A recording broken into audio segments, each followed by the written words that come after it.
নমস্কাৰ বন্ধুসকল, চিকেন বাৰু কাৰ প্ৰিয়? মই জনামতে সকলোৰে প্ৰিয়, নহয় জানো? আমাৰো প্ৰিয়। সেয়ে চিকেনৰ আজি নতুন ভিডিঅ' এটা লৈ আপোনালোকৰ মাজলৈ আহিছোঁ। প্ৰথমতে আধা কেজি চিকেনত এচামুচ দৈ আৰু এচামুচ নিমখ দিলোঁ। এইবাৰ এড কৰিছোঁ 1 চামুচ হালধি গুড়ি। আন্দাজ মতে আধা চামুচমান সৰিয়হৰ তেল দিছোঁ।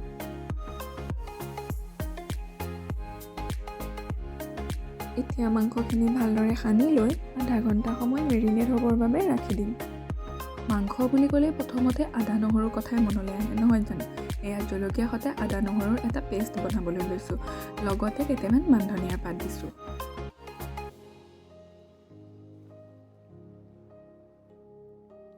কেইটামান নৰসিংহৰ পাতো গোটাই লৈছোঁ। মাংস বনাম আৰু নৰসিংহৰ পাত নিদিম, এইটোতো হ'বই নোৱাৰে ন?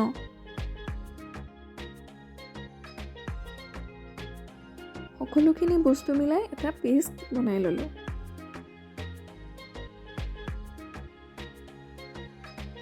আদা নহৰুৰ দৰে বিলাহীও জানো মাংসৰ বাবে প্ৰয়োজনীয় নহয়? সেয়েহে বিলাহী দুটাও গোটাই ল'লোঁ। এইবাৰ বিলাহীৰ পেষ্ট এটা বনাই লওঁ। মই পিছে বিলাহীটো পেষ্ট কৰি লৈছোঁ, আপোনালোকে ইচ্ছা কৰিলে সৰু সৰুকৈ কাটিও ল'ব পাৰে। মাংস ভাজিবৰ বাবে কেৰাহীত অকণমান তেল দি লৈছোঁ। তেলখিনি যিহেতু গৰম হৈছে, মেৰিনেট কৰি থোৱা মাংসখিনি এতিয়া ফ্ৰাই কৰি লওঁ।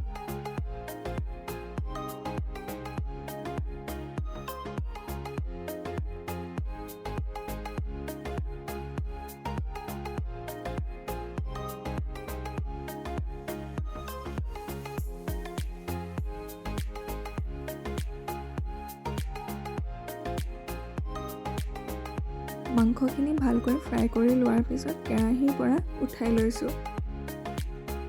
এই যে বাকী ৰৈ গ'ল তেলখিনি, এইখিনি তেলতে আমি মাংসৰ গ্ৰেভি বনাম।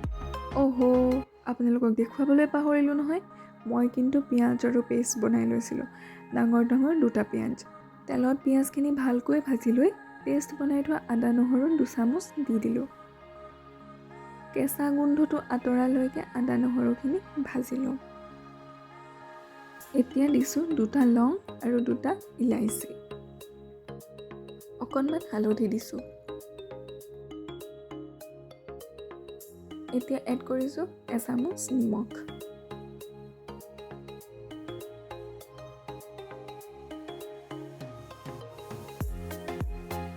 এতিয়া এড কৰিছোঁ 2 টুকুৰামান আলু। মাংসত আলু নহ'লে কিবা ডিছটোৱে ইনকমপ্লিট হৈ থকা যেন লাগে, নহয় জানো?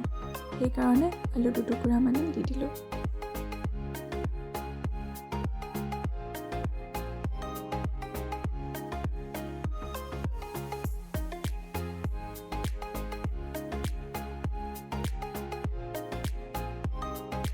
আলুখিনি ফ্ৰাই হৈ গ'ল। এতিয়া আগতে ফ্ৰাই কৰি থোৱা মাংসখিনি এড কৰি দিম। এচামুচ গৰম মছলা এড কৰিছোঁ। এতিয়া দিছোঁ 1 চামুচ জালুকৰ গুড়ি। এতিয়া দিছোঁ অকণমান কুহুমীয়া গৰম পানী। মাংসখিনি প্ৰায় উতলিবলৈ আৰম্ভ কৰিছে। এতিয়া দিছোঁ এচামুচ আফু গুটিৰ বনাই থোৱা পেষ্ট। আপোনালোকে বাৰু জনাবচোন, পপি চিডছ মানে আফু গুটি মাংসত ব্যৱহাৰ কৰে নে নকৰে?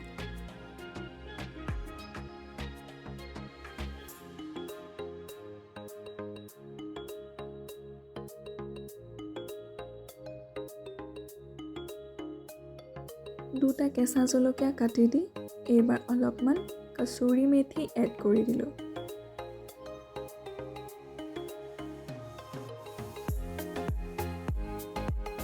একেবাৰে শেষত এইবাৰ এড কৰিছোঁ এচামুচ ফ্ৰেছ ক্ৰীম।